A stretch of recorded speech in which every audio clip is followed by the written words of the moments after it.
Eu peço a Deus, todos os dias, quando levanto, dobro os joelhos e rezo ao Pai Nosso, que o nosso povo não experimente as dores do socialismo. Que olhem ao nosso redor aqui na América do Sul.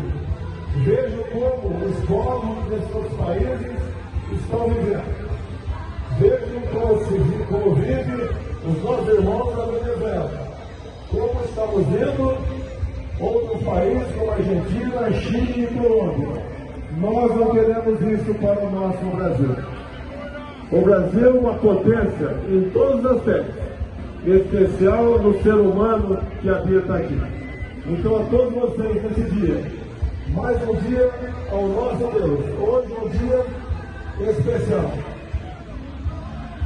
Vamos agradecer por termos nascido nessa pátria maravilhosa chamada Brasil.